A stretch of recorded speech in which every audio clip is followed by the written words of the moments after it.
If you enjoy this content, please take a moment to rate and review it. Your feedback will greatly impact our ability to reach more people. Thank you. How's it going, man? It's going well. Excited for the show today. A lot to talk about. Yep. Back in Mexico City, got some nice feedback after episode 200, which was really cool. Me too. I'm ready to dig in. So let's jump right into it.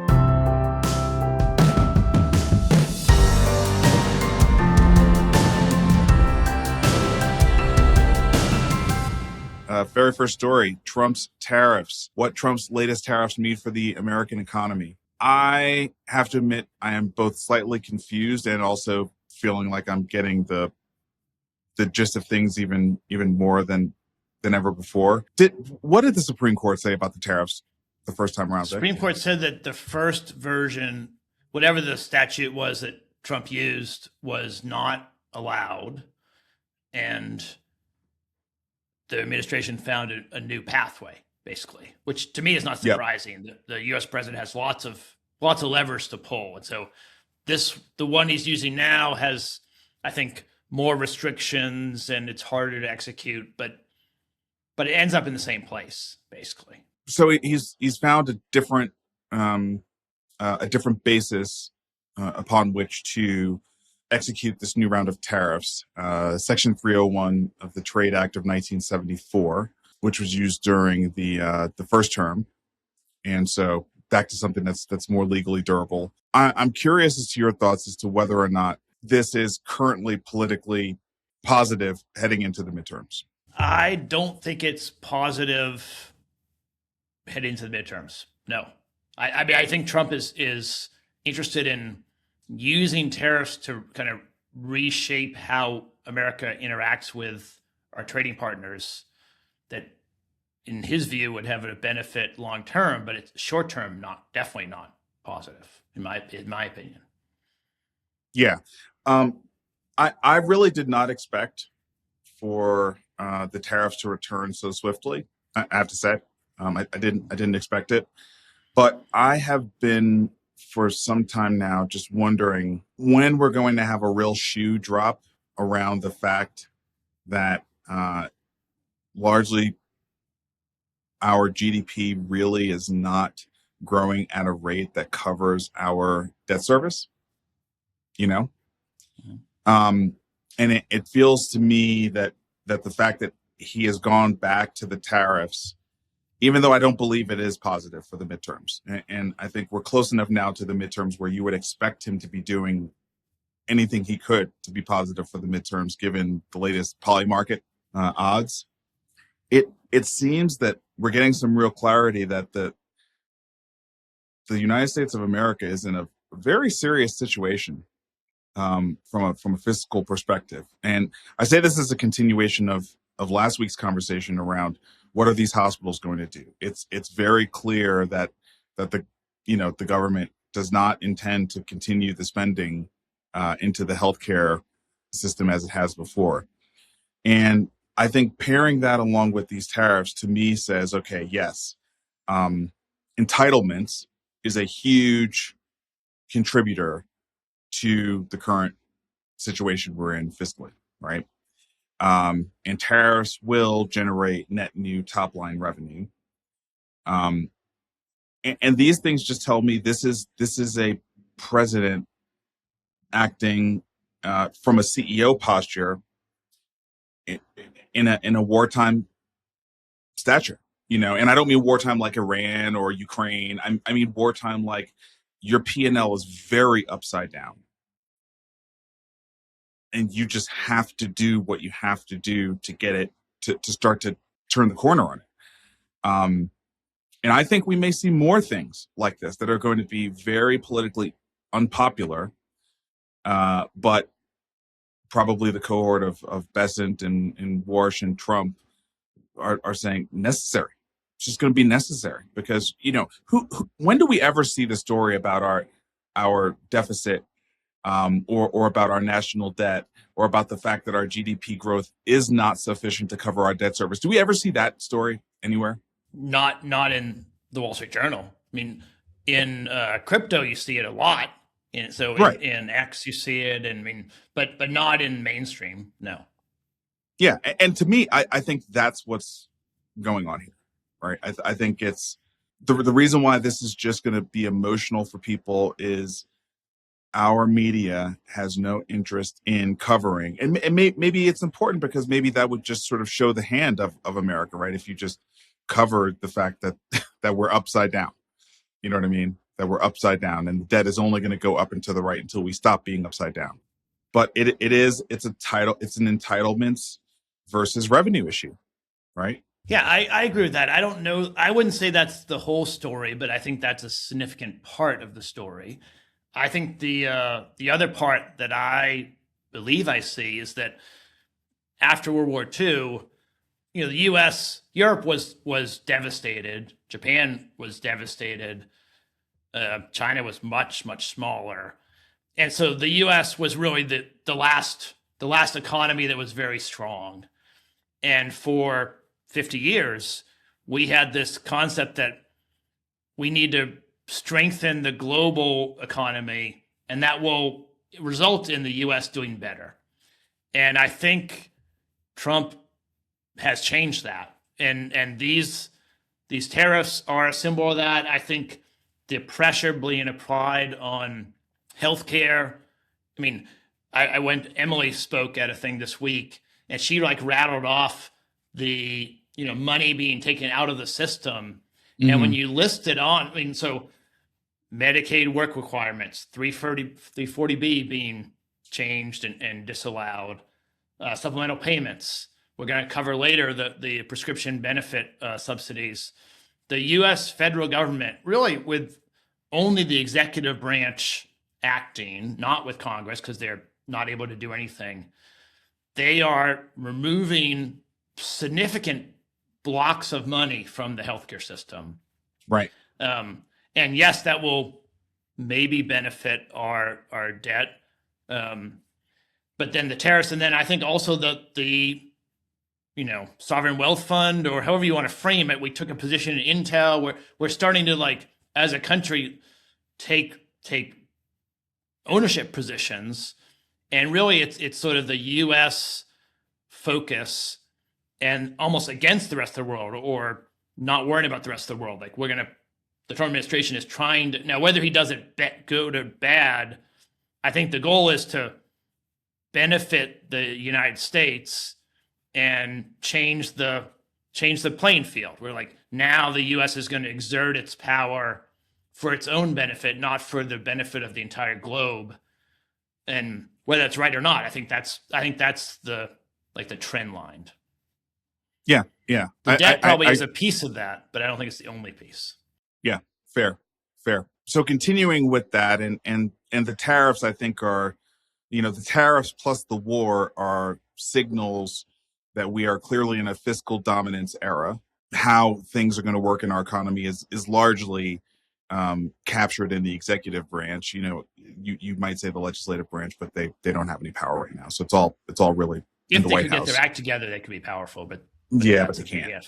Right. Yeah, they can't get their act together. So I think we continue to see Chairman Warsh leading the Fed in a way that is trying to re-script the narrative of, maybe not only the Fed's power, but maybe even the Fed's underlying purpose, right? So the Fed is holding rates steady. It was a split vote, so clearly, the inflation is creating some healthy debate at these meetings. But you watched the press conference, right? And what was your take on Warsh's comments? Yeah, so I think you're right. I think he is trying to really reshape the Fed in many ways. And at the press conference, he was, he does his thing where he's not willing to give guidance going forward. So a lot of the answers are, political speak, really saying not that much. But the one interesting part was he pointed out that the market-driven rates that the Fed does not control, so the 2-year Treasury, the 5-year Treasury, the 30-year Treasury, they have moved up since the last meeting. And he thinks, and I think he's right, that is a constraint on growth and will begin to reduce inflation without the Fed having to take action. So he can, in a sense, he can hold his action because the markets are maybe not doing it for him, but they're beginning to work on that. And that's pretty interesting. And I think that's right. And it definitely is a position where he's not saying the Fed is all powerful and the only force that matters, which sort of the previous Fed chairmen have either said or implied. And then a couple of weeks ago, he rolled out, I think it was 6 different committees to study how the Fed does its work. And he pulled in people from the outside. It's not Fed insiders to really think through, how do we collect data? How do we view, the money supply? Fed chairmen have not talked about M2 money supply for decades. I mean, since the 90s, Greenspan went away from that. And, the money supply, I think, is an important driver to inflation, but they have never been willing to say that. And he said that out loud. So bringing in new people and, these are market participants. They're people that are technologists and going to hopefully be able to collect better data on. I mean, we've talked forever about the labor markets are not great. The CPI is not great. We know these systems are not working right, but Warsh is the first chairman to say, well, let's pull in some people that are real experts and get their opinion on how we can do this better. I think it's going to be a little bit bumpy or chaotic because the Fed's a very kind of, old, established, traditional institution, and he's kind of, moving things around pretty quickly. But in the end, I think it'll be for the better. Yeah. I so far, I actually kind of like the way that he's managing the situation. And it does feel, I think, more independent than people thought it would. So that's also pretty encouraging to me. It will be interesting to see how inflation behaves over the next 30, 60 days, and whether or not this sort of drives a serious shift in direction around a rate hike. I mean, it's interesting, right? It doesn't feel like risk-on assets need a lot of help right now. Valuations are very, very frothy across the market, but we'll see. We'll see. Yeah, and I don't have confidence that the Fed can easily create jobs. Like, their methodology to create jobs would be to lower rates. Somehow that would flow through risk assets and create jobs. I don't see how that connection still exists. I think that's not so much there. So I think it makes sense to really focus on inflation. Yep, agreed. Let's cover the hyperscalers and the cloud revenue. Last week we talked about Google's incredible results. Microsoft profit jumps 31% as Azure cloud sales surpass 100 billion. I mean, just ridiculous numbers here. So Microsoft, their stock rose about 18% on the news. Just really, really strong results here. And then also Amazon shares jump as their cloud accelerates. They came in at 37% year over year growth, $42.2 billion. I mean, and AWS is, they are the foundation of this entire industry. So growing 37% year over year as the lead dog and the foundation. Cloud is just growing leaps and bounds right now. Yeah, no question. I mean, I think we're starting to see the effect of AI on these infrastructure plays, right? First, NVIDIA clearly benefited from the chipset, and now you're going kind of maybe up one level to the cloud infrastructure. Everyone, including us, are using more cloud because you need more cloud to run these models, and that is really benefiting the big 3 cloud providers. VC rundown. Candid Health snags $120 million for AI RCM platform. This is a Series D. Round was led by Sixth Street Growth with participation from Oak, 8VC, and Y Combinator. Always interesting to see Y Com on a late stage round like this. It's a revenue cycle management platform. So, we've seen a lot of these. We know it's a very frothy space, and $120 million Series D puts them in pretty rare air in terms of hitting a Series D, and as well as the size of the checks. Yeah, no question. They were pretty aggressive in this quote that was in the article that the legacy RCM players have not kept pace, and they're lightly sprinkling AI on top as opposed to sort of embedding it across everything. I think that's probably right. And they are going to try to catch up, but Candid does have a pretty good product. And I don't know, I mean, RCM is the best place to enter healthcare because it's the easiest place and the most directly tied to the bottom line. So that makes sense. Yeah, but yes, and I just feel like there's so much capital going into it, right? So this 120 million feels like a blitzscaling, campaign to me. I just, I think there will be kind of a winner take most, kind of like R1 did, during the rebadging era of RCM. I think there will be a winner take most, and I think there's going to be a lot of capital where they get some return, but I don't think it's going to be the kind of return they're modeling. It's just hyper competitive. This is what I see at HFMA. There's so many vendors in this space right now, Vic. So many. Yeah. And they've already made significant improvements over the past 20 years in revenue cycle management. They'll continue to, and I think AI will help. But really, I think it was like a beachhead. Then you have to expand into other parts of healthcare where really the operations are still pretty difficult. Yeah, and look, let me just also say, like, Epic is in this space too. Mm-hmm. You know, they are in this space too. So I don't say that to say like they're going to eat the whole market, but they will have their fair share of it, and that's another sort of really, really, really tough competitor to be in the mix with. So, but congrats to them. Great round. Next story. This could be a large market. Novo Holdings backed Claris secures $118 million for corneal disease drugs. So this is Series B, focused on vision, focused on the eyes. And what do you think about this one?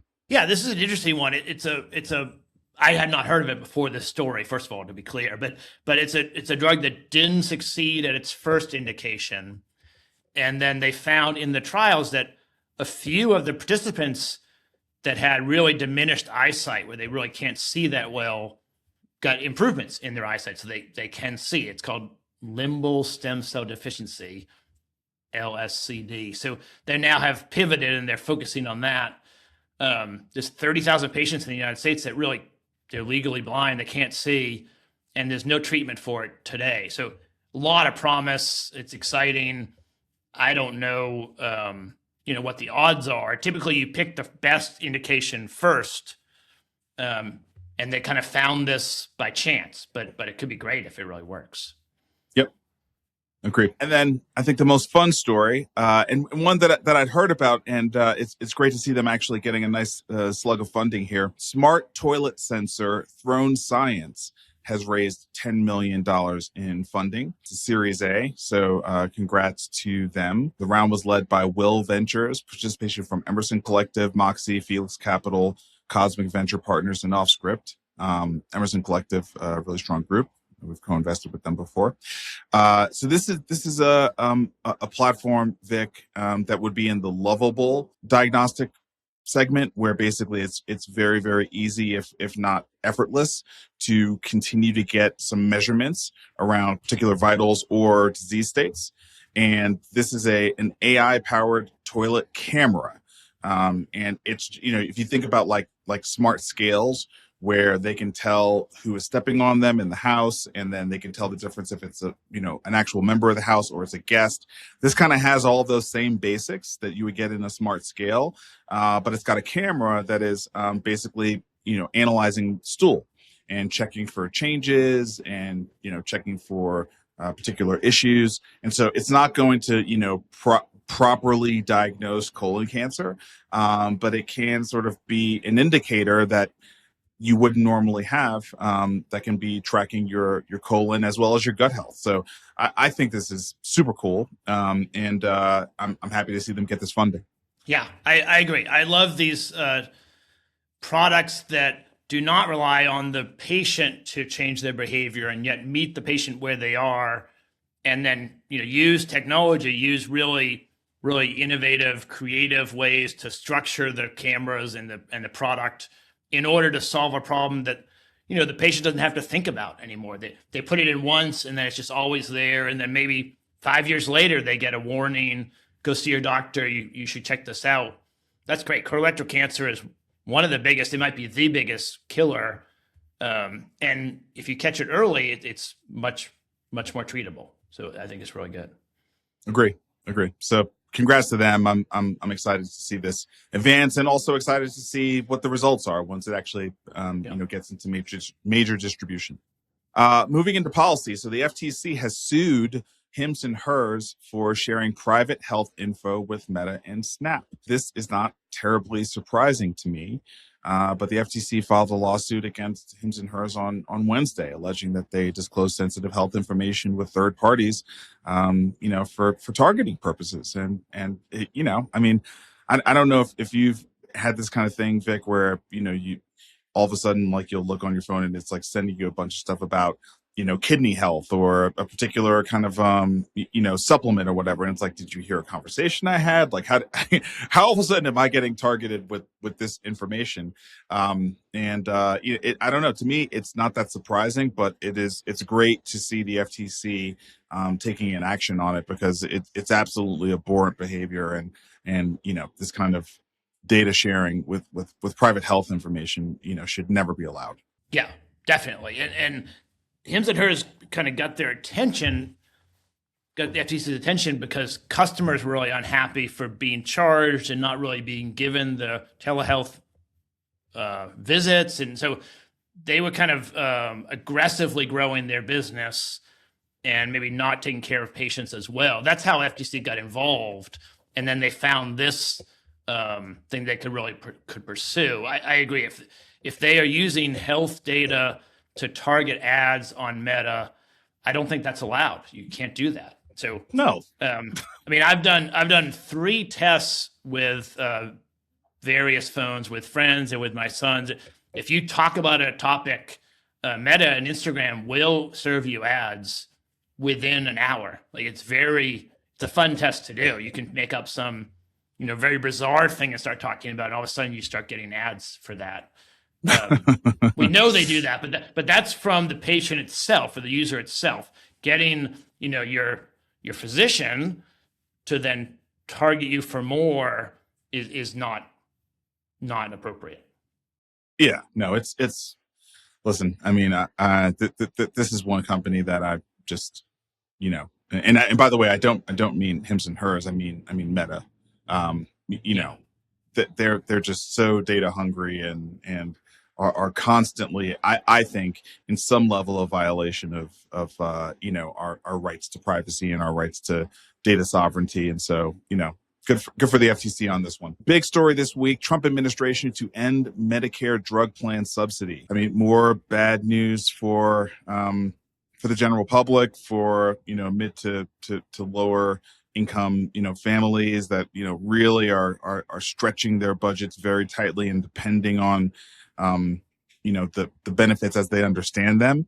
This Medicare drug plan subsidy, I don't expect it to result in anything other than premiums being increased going forward, and just more difficulty for the Medicare program. Yeah, no question. I mean, the Trump administration and Dr. Oz are sort of spinning it as they have reduced the cost of medications broadly, and so this is no longer needed. I think they have reduced the cost of medications, but I don't think that the subsidies are, I wouldn't say it's not needed. It's going to bring more pressure, more pain in cost to consumers that are already struggling. And so it's another way that government is taking money out of the system, really without thought of what the impact on people's going to be as far as access to medications, access to healthcare services, with some of the other things like Medicaid work requirements. It's a trend. They're doing all of these things, and I think they have a belief that the free market will step in and help, but I don't have that confidence that it will happen in the right timeline. I think we're going to have people left outside without access to the healthcare they need. It seems that nothing will really stop this train. And I wonder, like, I don't know, Vic, but is there any mechanism by which, if there was a shift in control of the Senate, that the Senate would be able to stop the agenda of HHS and particularly of CMS when it comes to, things like physician pay, or the handling of Medicare Advantage, or these subsidies? Like, is there any mechanism by which Senate can impair or slow down some of the these things that are just headwinds all the way around? I mean, if the Democrats get both houses, they could pass legislation, dictating what HHS should do. But that's kind of a long process. I don't think it's going to be that fast. And in the meantime, all these things are going to be rolled out. And I think it's going to be difficult to kind of put back in the bottle. The health systems and the payers and the ACA market, we'll talk about employers in a minute. All of these groups are going to have to make decisions end of this year, early next year. And, even if the midterms are a landslide for the Democrats, they're still going to have to then pass legislation, which is going to be, I don't know what their kind of group will be that has a majority, but it's going to be fractious. Even on the Democratic side, there'll be lots of competing things. So maybe they get something done in 8 months to a year, but then the president will have to sign it. And so Right. there's a lot of steps that I think are going to be. It's going to be more. I expect Congress to block the administration from doing new things and put them into lots of subpoenas and lots of maybe an impeachment again. They'll be able to like distract and stop new things more so than really fix these things that have already happened. That's my guess. That tracks for me as well. And basically it just means there's going to be a lot more of this activity that's going to come over the course of the next 2 years. Right. Yes. So, yeah. And then more to the point, a federal judge denied 25 states bid to block the Medicaid work rules. I think if we were to look at the states, they would largely be blue, maybe not entirely blue, but largely be blue states. Massachusetts, California, New Jersey, Colorado, Connecticut, Delaware. So yeah, it's looking like that. New York, North Carolina's purple, Pennsylvania. So yeah, a lot of blue states here. Obviously 25 states was a pretty strong block for the attorneys general to file an injunction around these work requirements. But with this federal judge, Richard Stearns, blocking it, I think we're clear path for CMS to be able to get their final rule across the line. So yeah, I think that's right. I mean, I thought it was kind of a Hail Mary trying to pull this out of what is really just going to be the policy, unfortunately. Moving on to the payer segment. Cigna bumps their outlook as Q2 profit reaches $1.7 billion. Total revenue reached $71.1 billion, up 7% from the same period in 2025. Adjusted income from operations was $2.1 billion, up from $1.9 billion. Seems like really, really strong results. The MLR was 84.5, an increase from 83.2. So obviously that's not great, but still, far below the 90s that were plaguing all the payers throughout all of last year. So generally speaking, seems like a good result for Cigna. Yeah. Yeah, Cigna's really well run. I mean, they've been in front of a lot of things that are being difficult for other payers now. Centene, quote unquote, back on track, according to management. They swing more than $1 billion in profit in Q2. The 2026 earnings were raised. The outlook was raised, and the CFO is literally using the word fantastic. So that's a big turnaround for Centene, and they sort of set the tone last year and said it was going to take them a year to do all the hard work to get to the other side of this. But here we are, July 30th, Vic, and it seems like they've done the work they needed to do. Yeah, that's right. I mean, they're very profitable. Their MLR was 79.2. Goodness gracious. Which is very I'm going to say aggressive, very positive, but even a touch lower than the best run payers have been, traditionally.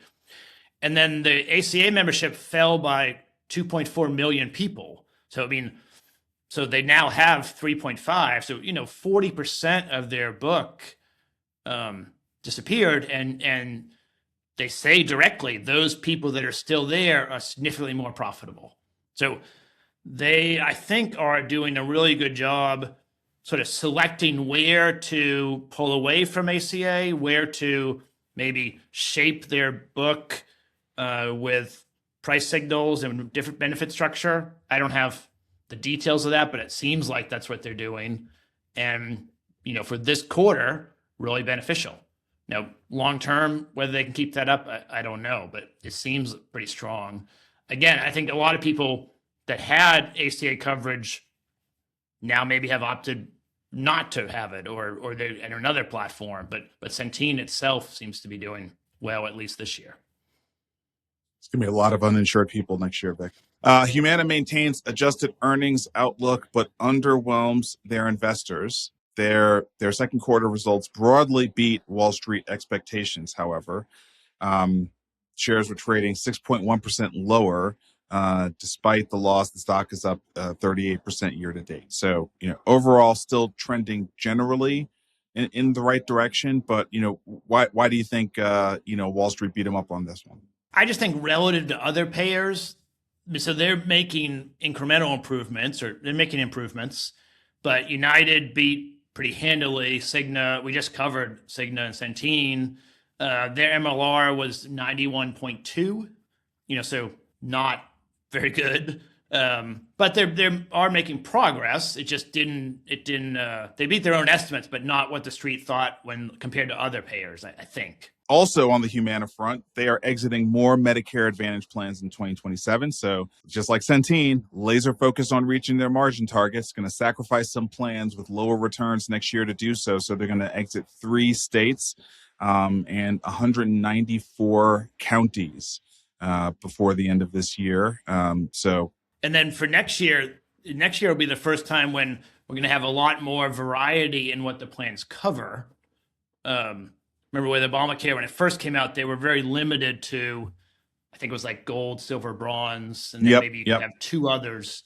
And now you're not limited. The Trump administration, as they do, think it's better just to be a free-for-all. And so I think we're going to see, even when they are in a state, they're going to have very different premium and coverage combinations to try to, again, shape the membership to be more profitable. Agree. And one thing I had not taken into account, Vic, but this article from Healthcare Dive, ICHRA adoption is slowed by the ACA exchange costs and instability. So I hadn't really wrapped my head around this, but as the ACA becomes less and less viable and those premiums get ratcheted up and up, an ICHRA plan really needs to actually be viable relative to the marketplace. And if the marketplace plans are wildly more expensive than a group plan, that sort of makes ICHRA not as attractive of an option, right? Yes, no question. I think ICHRA is an interesting way to help employers begin moving to more of a flavor of a defined benefit to a defined contribution, where I'm going to give you X amount of dollars and then spend it however you want. But in order for that to work, you have to have a healthy kind of, insurance market for people to have options. And I think this story, I agree. I had not really thought this through in the follow-on effects, but if the ACA marketplaces are not robust, that it's kind of a false choice. So you can choose anything you want, but there's only this one plan. Right. Yeah. What did Henry Ford say? You can have any color as long as it's black. As long as it's black. Yeah, exactly. Uninsured patients rise sharply, hospital reports, citing Obamacare cuts. So this is the New York Times. And this is just sort of saying, like, what happens when, the ACA is just too hard to get a real policy on. Well, people are going to be uninsured. They're still going to crash into the ED, right? Because they're going to crash into the ED more because they're not getting their basic needs met, and then something really bad is going to happen. They're going to have high acuity. It's going to be an emergency, and they're going to flood the ER. And oh, by the way, not only is that the most expensive, but they're uninsured. So it's going to lead to, huge increases in uncompensated care. This is almost certainly going to most negatively affect safety net hospitals, rural hospitals, any sector where the socioeconomic mix is more on the bottom of the K-shaped economy. So just getting harder and harder to justify taking care of, those who are not rich in this country. Yeah, no question. And those health systems do not have enough balance sheet strength, cash reserves to really withstand uncompensated care at these levels for long. And so it's definitely worrisome. I mean, they have quotes from the bigger groups, HCAs, in this article talking. I mean, we covered them last week. They certainly are feeling the effects. I talked to a friend of mine at HCA today. He called it a significant headwind, which it certainly is. Like they are having a one-for-one shift where they used to be in a commercial ACA plan at those rates, and now they are uncovered. And, it's the same patient with the same cost, but they can't bill for it. And yet HCA has reserves and probably will be okay. Although it's a big headwind. Some of the smaller facilities, I think it's going to be really difficult. Yeah, I agree. I thought this, Becker's hospital review often will have sort of these more like trend stories, right? Where there's sort of capturing momentum around any particular activity in the hospital market. And here that they're noting that 29 large health systems are currently in the M&A market and growing. I just have to sort of juxtapose that from the Biden administration and Lena Khan's FTC, where, these mergers were just getting thrown out left and right, right? Either the FTC was directly blocking them, or attorneys general leveraging the specter of the FTC were blocking them, or they were just sort of being abandoned, right? I remember HCA and Intermountain were two of the really big systems that just sort of abandoned, M&A activity during the Biden administration. 29 large health systems are currently in the market, and it's Advent Health, Intermountain, Prisma, Hackensack Meridian, UNC Health, Ascension, LifePoint, HCA, Baptist. So it's, Atrium, Novant, UPMC. That's a lot of activity from all the big brands. And I think they're just taking advantage of this, this buyer's market where there's going to be, I think, a lot of selling pressure. There's going to be a lot of pressure on these hospitals looking at 2027 and saying, we can't make it unless we're part of something bigger than ourselves right now. Yeah. I think maybe this will reduce choice, but I'm much more focused on, is there a hospital that you can go to within, say, a 60-minute drive? Period. And I have a lot more fear about that than I am that maybe there's a consolidation and the health system, there's only one. And so I think it is positive. I want systems to acquire and grow that have strong balance sheets, because I'm fearful that there's been a lot of failure in health systems. And so I think this is true, and I think it's the least bad outcome. I hope it happens. There'll be some areas of the country that I think, maybe there's not a lot of buyers for the assets. That's the more worrisome thing than HCA or Atrium or Advocate or Ascension, buy it up. Yeah, agree. J&J joins immune reset race, paying $785 million to partner on Cell Bio Cell Therapy. This story is kicking off our pharma section. This is an exclusive option to acquire Cell Biosciences for $2.58 billion. And it puts J&J in the mix of pharmaceutical companies developing the next generation cell therapies for autoimmune diseases. Yeah, and so I have been watching CAR T. We've been talking about CAR T as a treatment sort of protocol across a lot of disease states, but particularly cancer, having a lot of promise. And the delivery of CAR T therapies is pretty complex. You have to do it per person using their own cells. And this is an approach that doesn't require that. So you have, the normal production of a drug, and they have like one molecule that they can send out to the market that works. And so that has a lot of promise because it would be much more scalable, much more able to deliver to a lot of people. And it's exciting. Whether they, it's still early, so whether they can deliver it and it is effective is hard to know, but exciting if they can. Yeah, for sure. And Argenx makes a $2 billion acquisition of Forte Bio, also on the autoimmune space, focusing on the early clinical validation in the celiac and vitiligo diseases. So another $2 billion deal happening this year. This has been an unbelievable year for pharma and specifically biotech M&A. So yet another really, really big deal across the line. Yeah, I agree. I don't know much about this science, but it's interesting. And so hopefully it's right. Celiac's a big problem. So going on to Health and Us, we have a couple stories. And it feels like at this point, we probably needed to just at least make a footnote about what's going on in the Democratic Republic of Congo. I think most people who've been tracking the news are aware of the Ebola outbreak that is going on there. And, there's a really heart-wrenching but helpful and informative episode of the Daily Podcast. So you might just want to like Google Daily Podcast Ebola, and they've got some incredible reporting on the ground about what's going on there.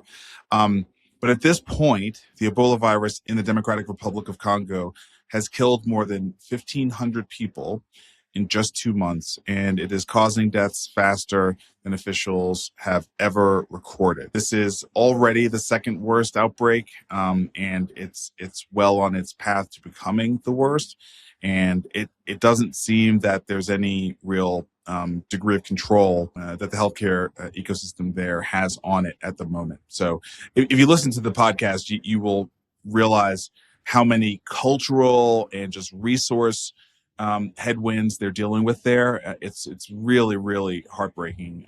But it's worth bringing up because as this thing is continuing to develop, these things become difficult to contain. So obviously a tragedy for the DRC, but also something to watch out for the rest of the world. Yeah, this is a really sad story. And I guess I'm hopeful that they get control over it, but it doesn't look good right now. There's not a lot of promise today. And you're right, the cultural and kind of like systematic challenges in this geography is really difficult. Really, really hard. Okay, moving on to something a little bit brighter. Story here in Gizmodo. So we covered a couple weeks back, there's a different ring, I think it was called the Signal ring, that actually is doing real blood pressure monitoring, kind of in that lovable category. Here, Gizmodo is talking about UCSD researchers have created a ring that can passively sample and analyze your sweat to track nutrition and insulin's response. So not yet commercialized, right? Obviously, it's University of California, San Diego, really strong bio and AI university. So no surprise that it's coming out of there. But the idea that it actually, I feel like I've had Oura Ring for a very, very long time. And Vic, the sweat actually was sort of an impediment to good readings, right? It would sort of mess with the light sensors on there, and it could really sort of screw up your readings. But the idea now that the finger sweat could actually increase the capabilities of the ring to track nutrition and insulin response is really, really exciting. And I think more and more the ring is turning out to be a wonderful form factor for lovable diagnostics. Yeah.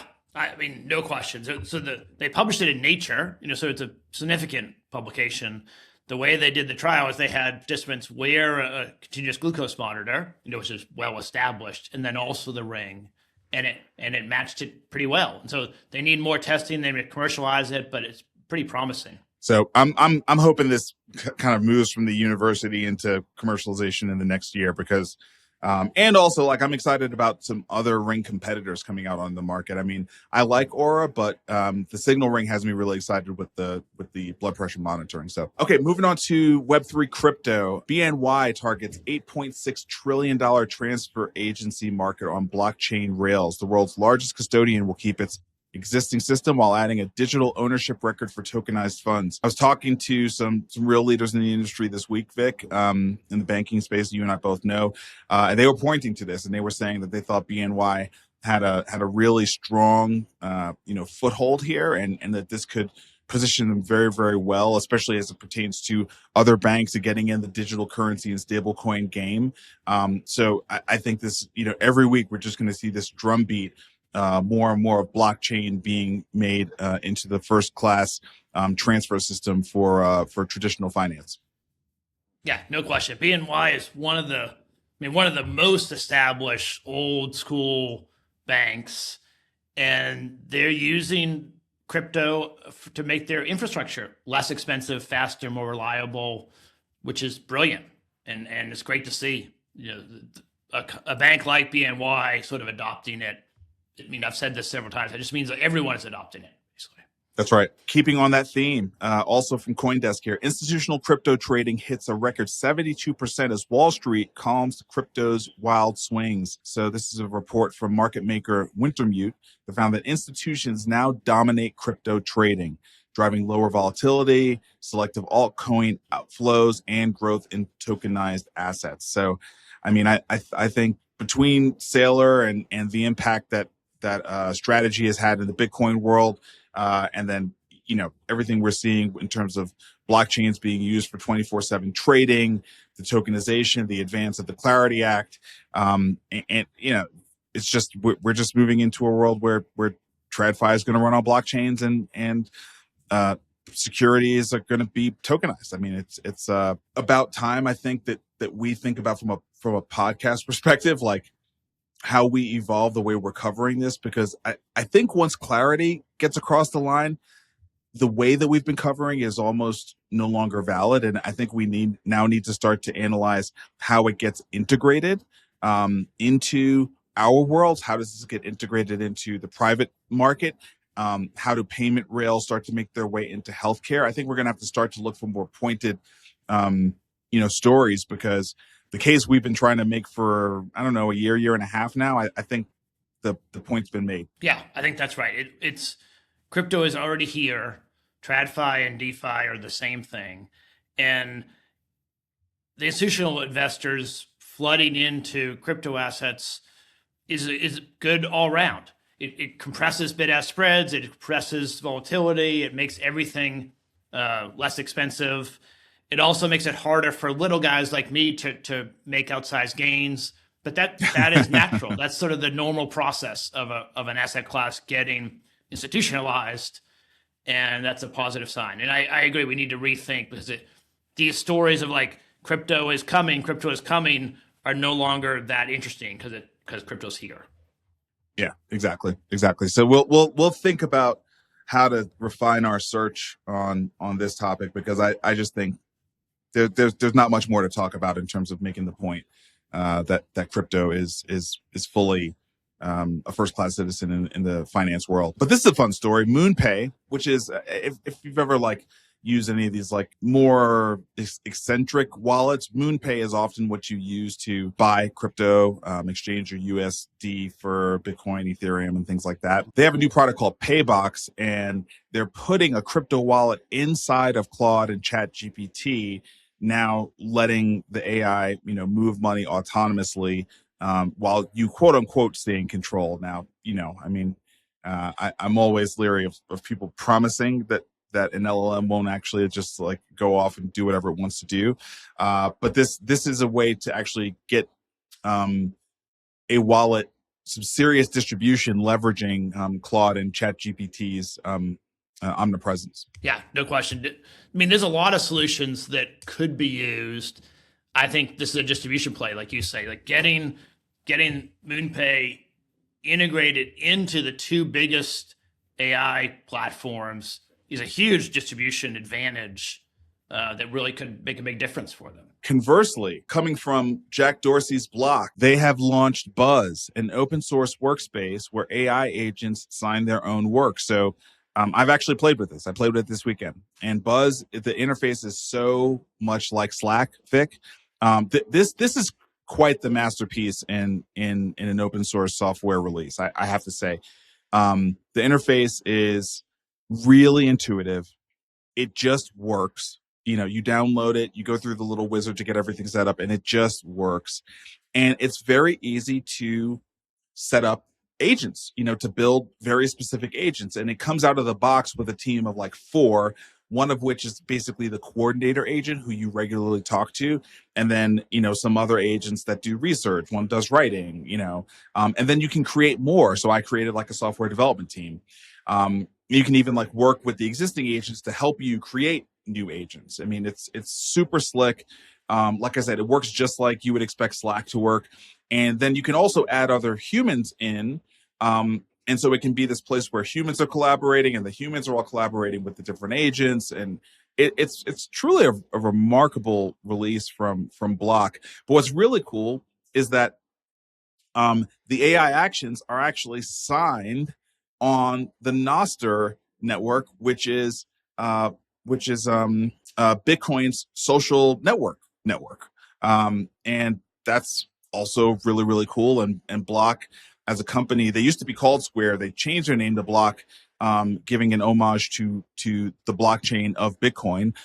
Block cares a lot about Bitcoin, is very focused on Bitcoin, and is also, you know, a big proponent of Nostr. These are all sort of incredibly important to Jack Dorsey. And so we just talked about how we have, you know, crypto being embedded in AI for distribution. And now here we have with Buzz, AI being distributed into crypto networks. Yeah, definitely. And I have not used it yet, but super excited to that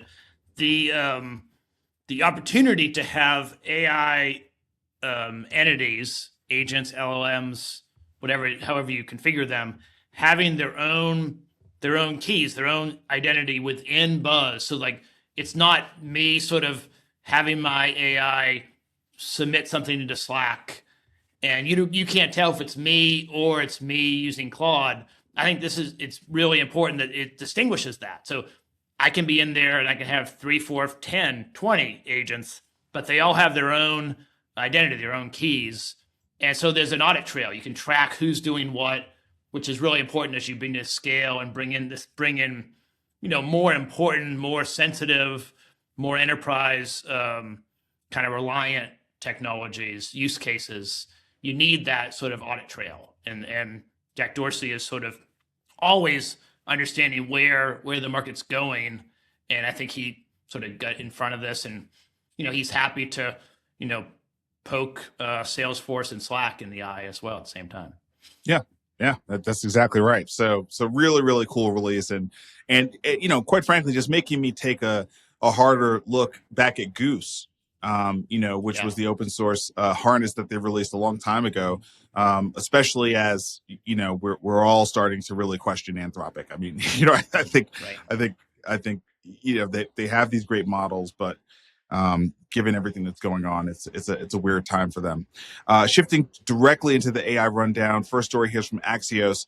Title is AI Labs Face Prisoner's Dilemma as Momentum Grows for Safety Slowdown, right? So, and this is largely about Anthropic, right? You know, they kind of came out with all of this messaging around how careful we need to be about AI, you know, all of their research that they came out with. Oh, you know, it broke out and did this. Oh, it's you know, it can, you know, find all these 0-day, you know, vulnerabilities in software. And it's not that all these things aren't true, but, you know, they did a lot of spooking of the market. And now, you know, I think the OpenAI hack of Hugging Face, and, you know, look, it was not a hack. It was an exercise that was run where the LLM behaved in a way that was not expected, and it broke out of its sandbox. That's a little bit more of an accurate relaying of what happened there. But that just has triggered everybody, right? We were already on edge about AI. And so now we have, you know, petitions out there, and we have the government taking it very, very seriously that we need to consider how we will start to regulate, you know, these labs. No question. And I think it is, I mean, if OpenAI cannot keep an LLM in the sandbox that they designed for the LLM that they built, that I don't think any of us can claim that we have a fully secure system. I mean, we don't really know exactly how powerful these systems are until they decide to take a new approach and that the humans didn't think of. And so that's scary. I think it was scary Sam Altman has talked about it being visually scary to have this experience. So that is just true. I also don't know that the international market is going to slow down. I don't think China's going to slow down. So I don't know how we can do this and expect to compete. But I think there is a big movement to try to do something. Agree. And just kind of an addendum to the OpenAI story, they pretty quietly updated their breach disclosure, confirming that their agent accessed 4 external services beyond Hugging Face. It was not just limited to Hugging Face. They kind of went out to a total of 5 different platforms. Modal Labs CTO confirmed that his company was one of the 4 after Reuters identified it, and 3 of the services remain unnamed. Meaning their customers have received no public notification of that. And so Congress has responded to this with a bipartisan bill. It's co-authored by Rep. Ted Lieu and Nathaniel Moran. So Ted Lieu, obviously, Democrat out of Los Angeles County. Nathaniel Moran is a Republican from Texas. And they have introduced a bill called the AI Kill Switch Act, which would require developers of the most powerful AI systems to maintain the technical capability to throttle, suspend, or shut down their models. I think this will get a lot of attention, and it might even pass. I have no confidence that someone in DC is going to create a kill switch that if a system is breaking out of the sandbox that OpenAI has created, that it won't also have noticed there's a kill switch as well. But I agree, the government is wanting to do something, and this doesn't make me feel a lot more comfortable, but it maybe will make some people feel comfortable. Yeah, I think it's gonna make a lot of people feel comfortable, and I think this is I think this is gonna be one to watch, because this is gonna tell us a lot about how the constituents across the country are messaging their House reps, right? It will be interesting to see if this bipartisan momentum continues all the way to this thing actually getting passed and sent on to the Senate. So I think this is interesting. Final story here from Wired. Google's Gemini can now stomp around as a humanoid robot. So the latest version of Google's DeepMind AI model includes a significant jump into physical AGI. And so it's now able to control every aspect of a humanoid robot, which is just mind-boggling. Yeah, so we talked about this last week around the Google stock price going down. I think Google and Google DeepMind has bigger things they're focused on than whether their model can hit some benchmark and beats Fable 5. So they have a lot of technologists. They're very focused on research, and I think this is the next place. A world model, or a model that can understand how to move through environments. We'll attach a video in the show notes. It's worth watching. That their advancement is much better, but they are not. So a lot of the robot demos that we've seen so far, where the robot making hamburgers or folding laundry, there's been several that have come out. They're single purpose use case. So like it can do that one thing really well. Google's taking a very different approach. That they're designing this model that can, allow a humanoid robot to do anything a human can do, and they'll make progress pretty quickly. But today, it's still, I'd say, clunky. It's still, they're teaching it to do lots of things, and it's learning quickly, but it's still quite slow. Mm-hmm. So exciting progress, but I think we still have a ways to go before robots are here. Yeah, we have a ways to go, but also time is collapsing, right? You know what I mean? So it's we have ways to go, like 18 months. So, right. It's not. Right. Yeah. Yeah, exactly. All right, man. Great show. Thanks for thanks for sticking around, and I will see you next week.